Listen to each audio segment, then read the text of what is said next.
Assalamualaikum warahmatullahi wabarakatuh. Nama saya Muhammad Rayhan Hasan dengan PKI NRP terakhir 108. Di sini saya akan menjelaskan dua fitur yaitu input nama dan background dan SFX saat mengklik.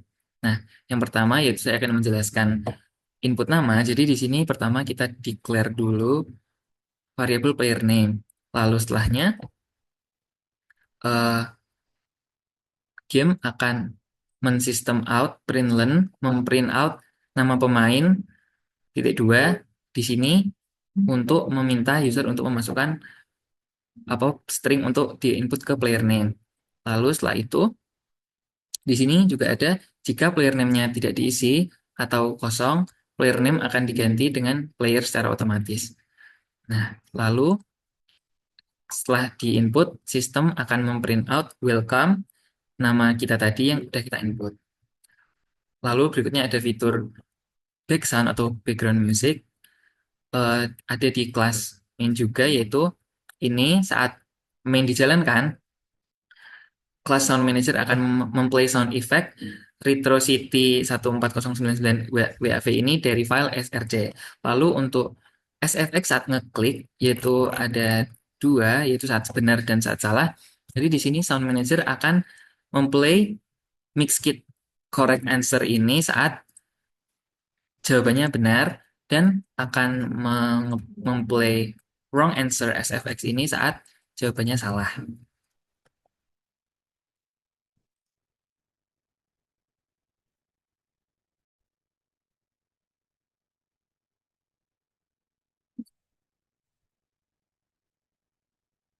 Assalamualaikum warahmatullahi Nanti cut ya.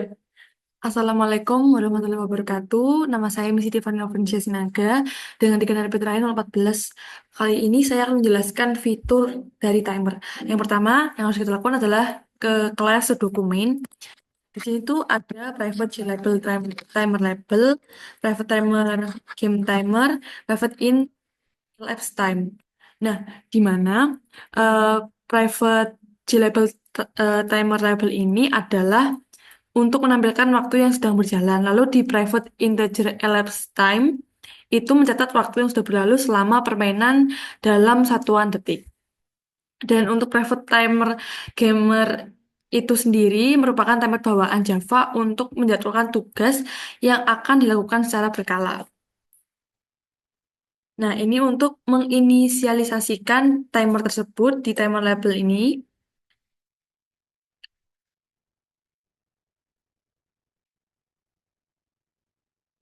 Nah, ini di private void start new game, di mana kita akan memulai game baru, dia akan kembali ke nol dan akan mencetak time 0 second. Nah, seperti ini akan diulang dengan timer yang sama, lalu akan memastikan apakah ada debugging dari timer tersebut. Seperti ini. Lalu ketika game timer start, akan keluar game start timer running. Lalu kita akan pindah ke game board panel. Nah, di if is solve itu kondisi untuk memeriksa apakah puzzle yang telah dimainkan sudah selesai apa belum.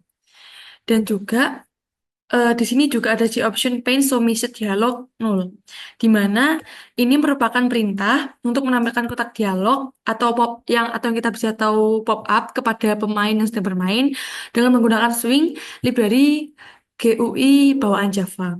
Lalu menggunakan parameter pada G option pane show message dialog.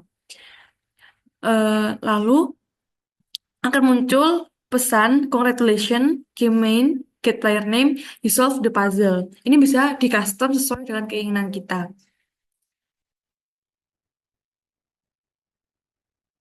Wis, aku wis loh. Terus tak paham.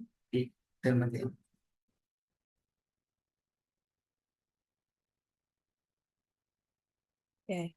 Assalamualaikum warahmatullahi wabarakatuh. Perkenalkan- Assalamualaikum warahmatullahi wabarakatuh. Perkenalkan, nama saya Zara Maria, NRP terakhir 026. Di sini saya akan menjelaskan beberapa fitur dia itu dari Sudoku sama Tic-Tac-Toe. Yang dimulai dari Sudoku, saya akan menjelaskan eh, gimana caranya untuk mengubah background dari kotak yang udah diisi dengan kategori benar atau salah. Oke. Jadi, dimulai dari class cell, yang dimana pada bagian paint dalam class cell. Nah, udah tertera kode berikut, yaitu public void paint. Dengan berikut sintaksnya, yaitu kita pakai metode paint untuk mengubah background dari setiap sel berdasarkan statusnya. Dengan pakai sebagai konstan, yang pertama, bg underscore given, yaitu untuk sel yang udah diberi angka. Ya, terus yang kedua ada BG buat guess, yaitu untuk sel yang harus ditebak. Nah, yang ketiga yaitu BG underscore correct underscore guess, yaitu untuk sel dengan tebakan yang benar, yaitu kita kategorikan untuk warna hijau. Nah, yang keempat BG wrong guess, itu untuk sel dengan tebakan salah, dengan dikategorikan warna belakangnya yaitu merah.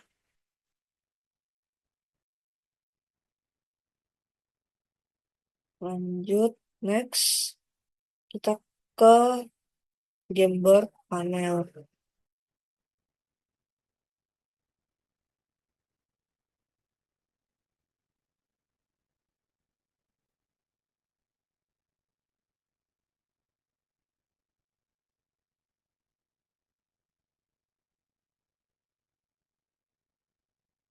Nah, pada kelas gameboard panel, yaitu eh,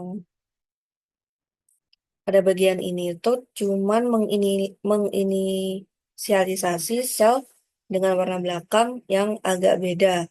Itu berdasarkan posisi sel dalam grid. Nah, itu digunakan buat ngebedain grup subgrid 3x3 dalam puzzle Sudoku buat lebih enjoy buat dibaca.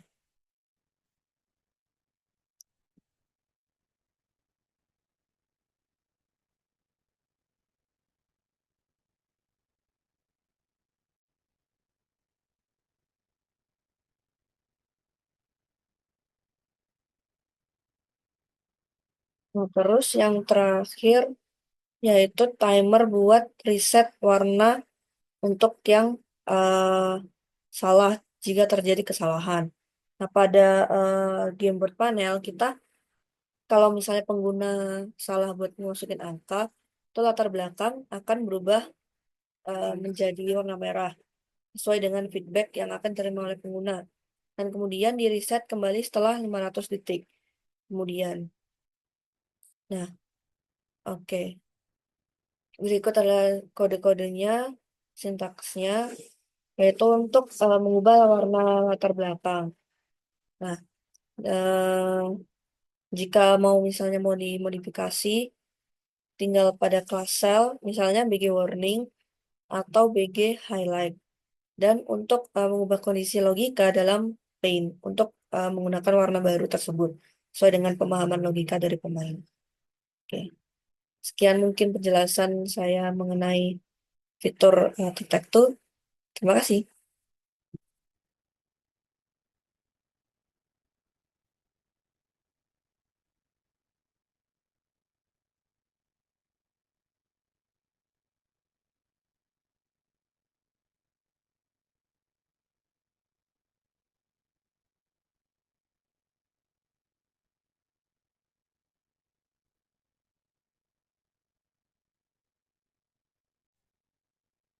Saya Muhammad Rian Hasan dengan interpreter Q108 akan mendemokan Sudoku ini.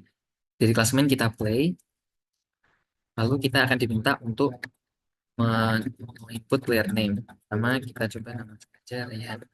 Oke. Lalu di sini juga fitur timer berjalan.